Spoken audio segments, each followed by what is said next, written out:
유럽연합이 10개가 아니고 숫자부터 다르다며 조롱했던 신학자, 목회자들은 지금부터 드리는 말씀에 대해 귀를 쫑긋하시고 들으셨으면 하는 바람입니다.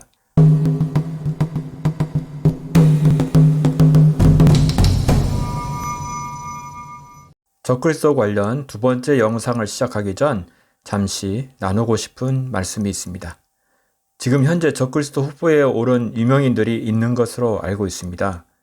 이 영상의 목적은 그러한 후보들 중에서 누가 진짜 적그리스도인지를 알아맞추는 것보다 오히려 하나님 말씀, 특별히 마지막 때 예언에 관한 말씀을 이 어둠의 세상을 비춤으로써 예수 그리스도의 다시 오심이 너무도 가까이 와 있음을 알리며 회개를 촉구하기 위함입니다. 저 또한 전에는 느끼지 못했던 적그리스도로 강하게 느껴지는 한 인물을 발견하였습니다. 그러나 말씀에서 확정하는 사건이 아직은 일어나지 않았기에 눈여겨보고 있는 상태입니다. 생각했던 그 인물이 아니고 갑자기 다른 곳에서 나타날 수 있기 때문입니다.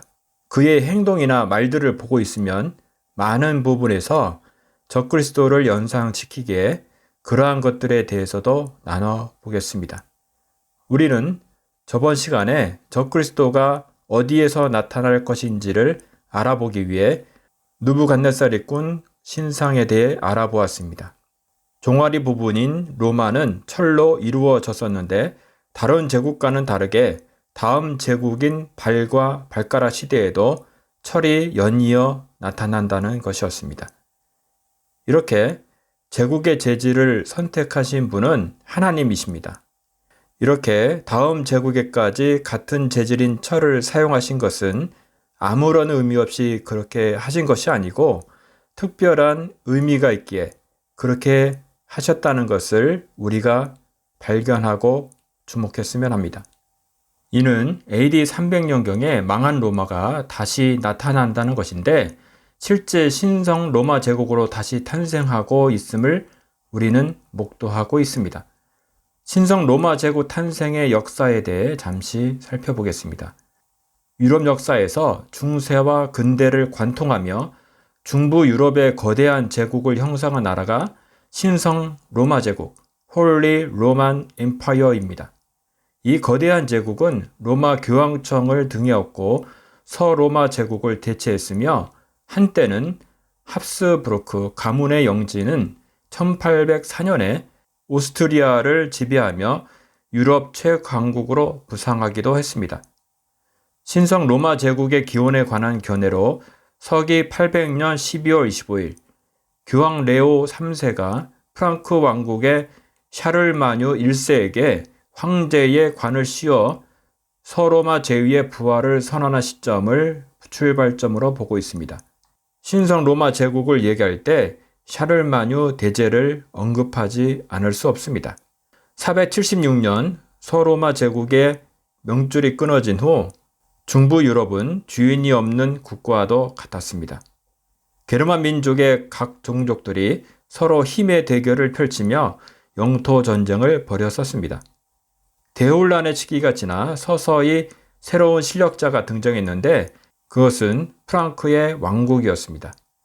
라인강 하류에 정착하게 된 프랑크족은 갈리아로 불리는 프랑스 일대로 세력을 넓혔고 5세기 말에 프랑크 왕국을 건설하고 샤를마뉴 대제 때 영토를 확장해 지금의 프랑스, 독일, 이탈리아, 베네룩스 3국을 차지하며 광대한 제국을 건설했습니다. 그러나 말년에는 신성하지도 않고 로마도 아니고 제국도 아닌 것으로 전락하게 되었는데 프랑스 나폴레옹에 의해 1806년에 해체하게 됩니다. 히틀러 또한 신성 로마 제국을 재건하려 했으나 실패하였습니다. 그렇다면 철의 로마가 다시 부활한다는 예언이 틀린 것일까요? 그러나 새로운 변화들이 일어나기 시작했습니다. 1957년에 우리끼리 싸우는 일을 그만하자며 유럽 6개 나라가 연합하여 경제 공동체를 이루기 시작을 했는데 너무 성공적으로 잘 되게 되었습니다. 1992년 모든 관세가 철폐가 되고 진정한 시장 공동체가 만들어진 이후 그들은 정치적 연합을 원하기 시작했습니다. 같은 해 2월 7일 네덜란드 마스트리우트에서 유럽 공동체 가입국이 서명하고 1993년 11월 1일부터 발효한 조약으로 유럽 연합의 기초가 되는 조약을 맺었던 것입니다. 그들은 궁극적으로 공통의 화폐, 공통의 통치자 헌법을 원했습니다. 결국 1999년 유로라는 공통의 화폐를 시행하는 데 성공하였으나 유럽 헌법은 2005년 프랑스와 네덜란드 국민투표에서 부결되어 헌법이 아닌 조약의 형태로 시작하게 되었는데 그것이 2009년 발효된 리스본 조약인 것입니다. 이런 역사를 보고 있자고 하면 뭉쳐서 잘 됐듯 하지만 쉽게 잘 되지 않는 철과 흙의 모습을 보는 듯 하기도 합니다. 이로써 신성 로마 제국이 부활했다고 볼 수 있을까요? 유럽 연합이 점점 커져서는 28개 국까지 커지게 됩니다. 느부갓네살의 신상의 꿈으로부터 앞으로 나타날 적그리스도가 신성 로마 제국, 유럽 연합에서 나온다고 해석하는 신학적 견해를 그동안 소위 정통이라고 하는 신학자, 목회자들은 세대주의라며 비난하며 10뿌리면 10개국 국가이어야 하는데 숫자부터 틀리다며 조롱하며 이단시 했었습니다. 저는 한국교회가 전 세계를 선교로 섬겼던 그 넓은 마음으로 이러한 것들에 대해서도 똑같은 마음으로 대했으면 합니다. 이단이 아닌 신학적 여러 견해에 대해 신학의 발전을 위해 넓은 아량을 가졌으면 하는 바람입니다. 다니엘이나 계시록과 같은 예언서들을 해석함에 있어 신학적 해석상의 견해가 소수 의견이기에 이단으로 정죄가 되고 있는 것이 현실입니다.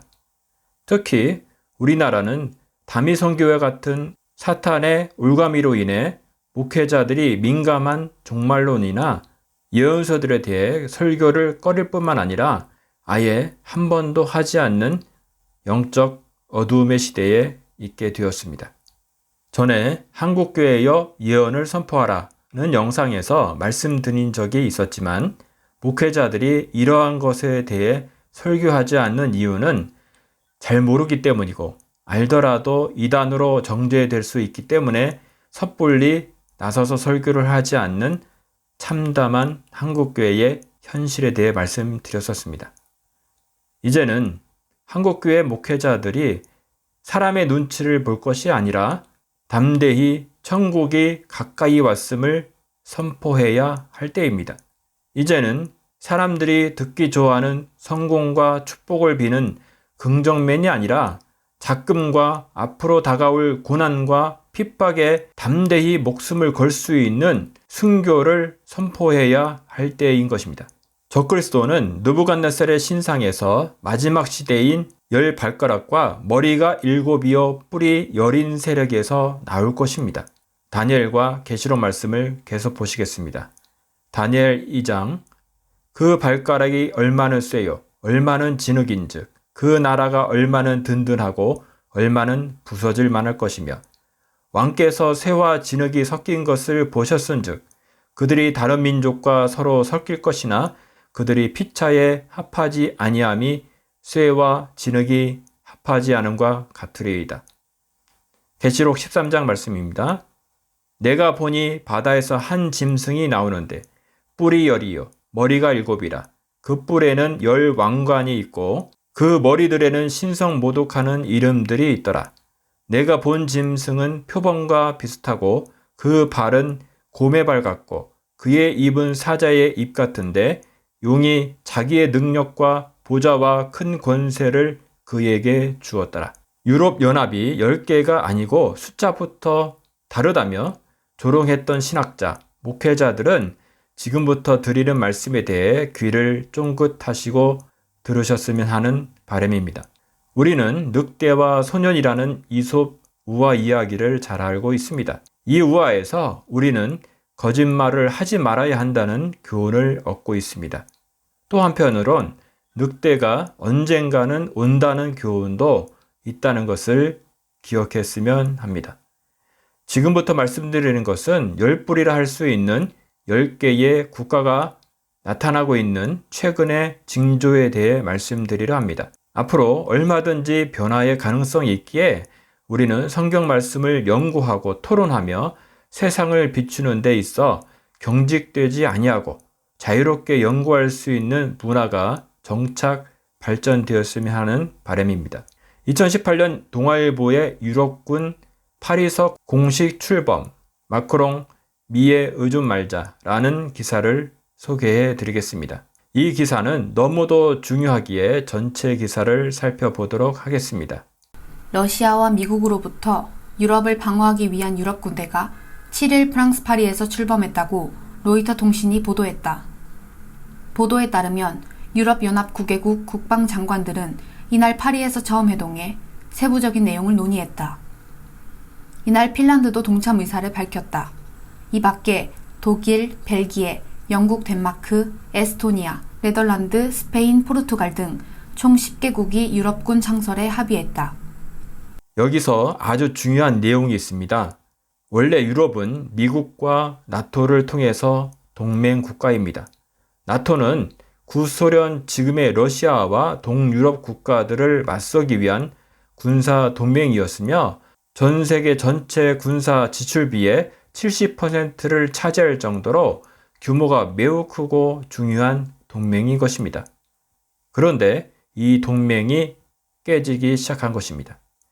자국 우선주의를 표방한 미국 트럼프에 맞서 프랑스 마크롱이 주도하여 나토를 대체해야 할 군사동맹 국가 10개국이 만들어진 것입니다.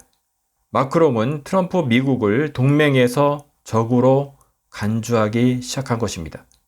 이러한 현상은 그동안 한 번도 없었던 국제정치로 선뜻 이해되지 않는 현상이라 할 수 있습니다. 그러나 예언서를 잘 보시면 이러한 현상들이 예언한 방향대로 가고 있다는 것을 아시게 될 것입니다. 계속해서 기사 내용을 보겠습니다. 프랑스가 주도하는 유럽군 창설 계획은 1년 전 에마뉘엘 마크롱 프랑스 대통령이 제안했다. 그러나 비용 문제와 미국과의 관계 등을 이유로 유럽연합 회원국들의 반대에 부딪혔다가 독일과의 수개월간 협상 끝에 이날 공식적으로 출범했다. 지지자들은 프랑스가 주도하는 유럽군이 미국 주도의 북대서양 조약기구 동맹과 충돌하지 않을 것이라고 주장하고 있다. 하지만 유럽군 창설 계획에는 도널드 트럼프 행정부 들어 심화된 미국 우선주의에 대한 우려가 부분적으로 반영돼 있다고 로이터는 전했다. 프랑스 국방부 관계자는 지정학적 또는 기후적 성격의 위협과 격변이 가중되는 상황에 대해 유럽이 준비돼 있고 능력이 있다는 메시지를 보내야 한다고 밝혔다. 그러면서 유럽군 창설 계획은 나토의 노력을 부정하지 않는다며 EU 회원국들 간 상호 운용성을 향상시킬 것이라고 했다. 영국의 EU 탈퇴도 유럽군 창설에 힘을 보탰다. 오래전부터 나토 밖 EU 군사 협력에 반대해온 영국이 3월 탈퇴를 앞두고 마음을 돌리면서 방위 협력 논의가 부활했다. 또 유럽 내에선 트럼프 대통령이 러시아와의 대결에 치중하느라 유럽 방위에 소극적일 수 있다는 우려도 커지고 있었다고 로이터는 전했다. 지난 6일 마크롱 대통령은 1차 세계대전 종전 100주년을 맞아 진행한 라디오 인터뷰에서 중국과 러시아, 심지어 미국에 대항해서도 우리는 스스로를 지켜야 한다고 밝혔다. 이어 냉전시대 체결된 중거리 핵 전력 조약을 파기하겠다는 트럼프 대통령의 발표와 관련해 진정한 유럽 공동 방위군을 창설하지 않는 한 우리는 유럽을 보호할 수 없다고 강조했다. 마크롱은 유럽군 창설을 굳이 10개의 나라로 시작을 했을까요? 우연이었을까요? 아니면 어떠한 신호를 주는 것일까요? 세상 끝에서도 마지막 시대인 10발가락, 10뿔이 나오려는 신호를 주는 것이었을까요? 마지막 때 예언에 관한 해석은 참으로 다양합니다. 그 중에 주류를 이루는 해석은 온통 과거주의 해석법입니다.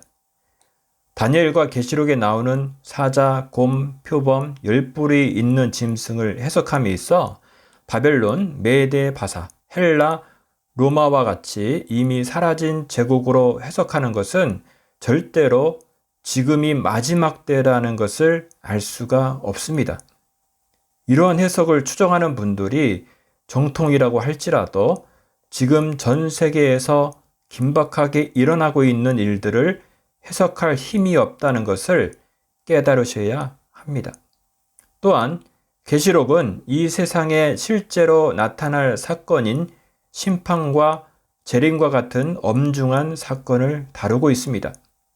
그러나 이 책은 묵시 문학이라면서 예언서를 권선징악을 다루는 문학지 정도로 취급하는 해석자는 실제 예언의 성취를 보여줘도 깨닫지 못하고 있는 실정입니다. 이 예언서는 한낱 문학책이 아닙니다.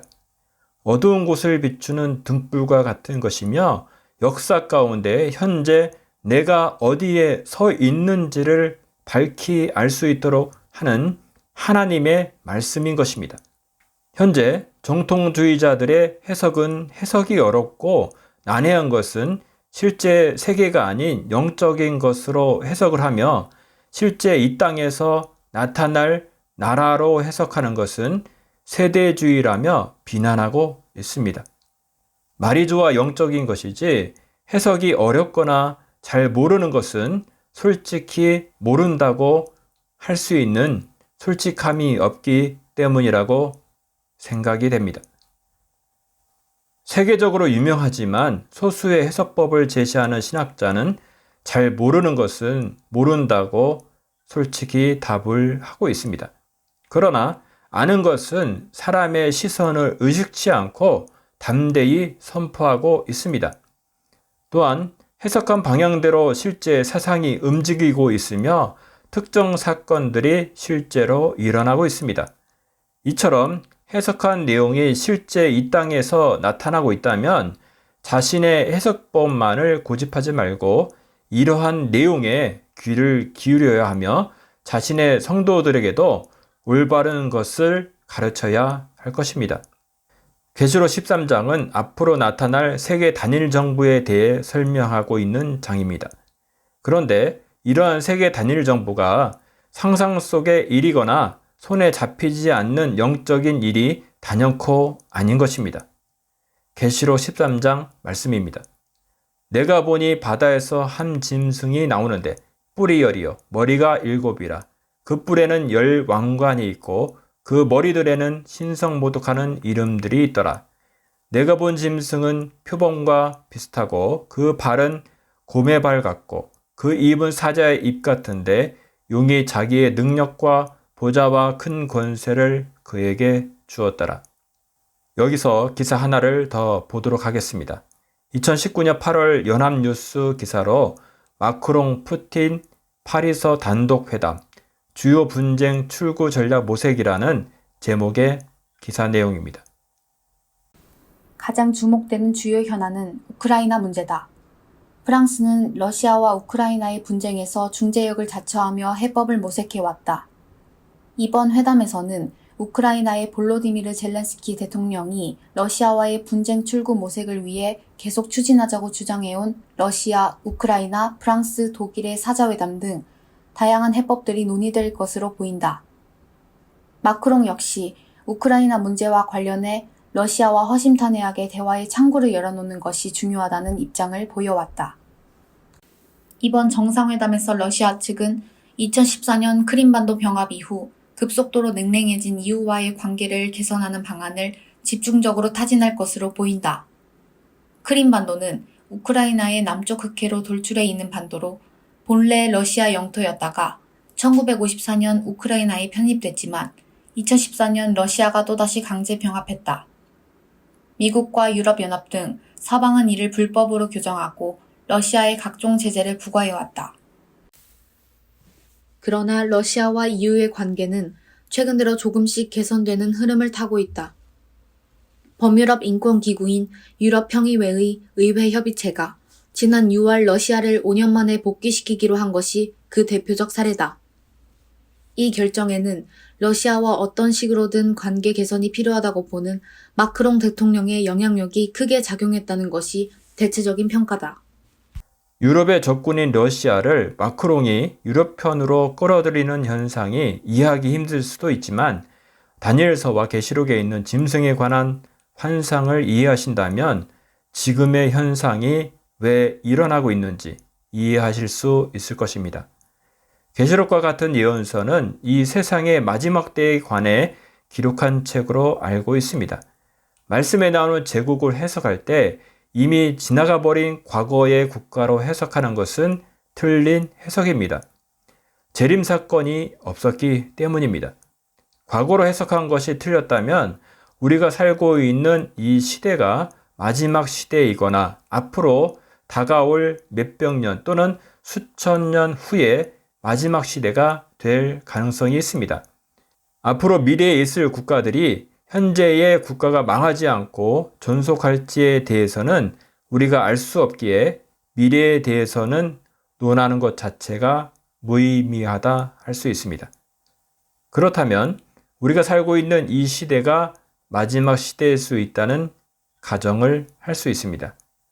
마지막 시대를 할 수 있는 이 시대를 이해하기 위해서는 다니엘서의 네 짐승에 관한 환상부터 이해할 수 있어야 합니다. 사자, 곰, 표범, 무서운 짐승이 하나씩 나타났다 사라지는 순차적으로 바벨론부터 로마까지 해석한 과거주의 해석은 잘못되었습니다. 다니엘이 본 네 짐승은 마지막 시대, 순차적으로 나타날 나라가 아니라 동시대에 있을 네 나라를 상징합니다. 다니엘 7장 말씀입니다. 바벨론 벨사살 왕 원년에 다니엘이 그의 침상에서 꿈을 꾸며 머릿속으로 환상을 받고 그 꿈을 기록하며 그 일의 대략을 진술하니라. 다니엘이 진술하여 이르되 내가 밤에 환상을 보았는데 하늘에 네 바람이 큰 바다로 몰려 불더니 큰 짐승 넷이 바다에서 나왔는데 그 모양이 각각 다르더라. 첫째는 사자와 같은데 독수리의 날개가 있더니 내가 보는 중에 그 날개가 뽑혔고 또 땅에서 들려서 사람처럼 두 발로 서게 함을 받았으며 또 사람의 마음을 받았더라. 또 보니 다른 짐승 곧 둘째는 곰과 같은데 그것이 몸 한쪽을 들었고 그 입의 이사이에는 새 갈빗대가 물렸는데 그것들에 말하는 자들이 있어 이르기를 일어나서 많은 고기를 먹으라 하였더라. 그 후에 내가 또 본즉 다른 짐승 곧 표범과 같은 것이 있는데 그 등에는 새의 날개 넷이 있고 그 짐승에게 또 머리 넷이 있으며 권세를 받았더라. 내가 밤 환상 가운데에 그 다음에 본 넷째 짐승은 무섭고 놀라우며 또 매우 강하며 또 쇠로 된 큰 이가 있어서 먹고 부서뜨리고 그 나머지를 발로 밟았으며 이 짐승은 전의 모든 짐승과 다르고 또 10뿔이 있더라. 내가 그 뿔을 유심히 보는 중에 다른 작은 뿔이 그 사이에서 나더니 첫 번째 뿔 중에 셋이 그 앞에서 뿌리까지 뽑혔으며 이 작은 뿔에는 사람의 눈 같은 눈들이 있고 또 입이 있어 큰 말을 하였더라. 우리는 상징으로 쓰여진 예언을 억지로 끼워 맞추거나 어떤 부분만 주관적으로 해석하면 안 됩니다. 성경을 해석할 때에는 성경으로 해석해야 합니다. 말씀을 계속해서 읽어 나가다 보면 상징이 무엇을 의미하는지 알게 해 주십니다.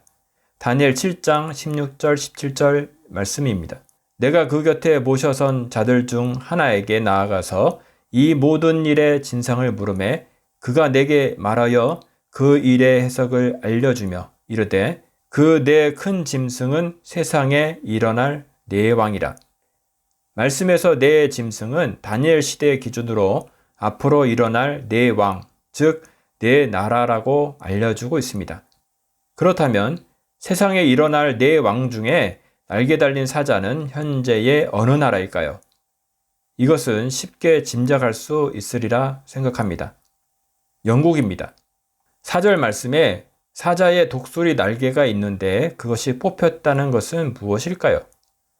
독수리는 현재 어느 나라를 상징할까요? 네, 여러분이 생각하고 계시는 미국입니다. 그렇다면 날개가 뽑혔다는 것은 무엇입니까? 미국이라는 나라가 어느 나라에서 나왔습니까? 영국으로부터 종교의 자유를 찾아 메이플라워호를 타고 신대륙 북아메리카로 온 청교도들로부터 시작되었음을 우리는 알고 있습니다. 날개가 뽑혔다는 것은 미국이 영국으로부터 나온 것임을 예언한 것입니다. 이 부분은 아주 중요합니다. 계시록 13장 말씀입니다. 내가 본 짐승은 표범과 비슷하고 그 발은 곰의 발 같고 그 입은 사자의 입 같은데 용이 자기의 능력과 보좌와 큰 권세를 그에게 주었더라. 다니엘서 7장에 나오는 네 짐승이 계시록 13장에서도 다시 나오게 되는데 중요한 차이점 두 가지가 있습니다. 첫째는 계시록에서는 이 짐승들이 마치 하나의 짐승처럼 합쳐진 모습으로 나타난다는 것입니다.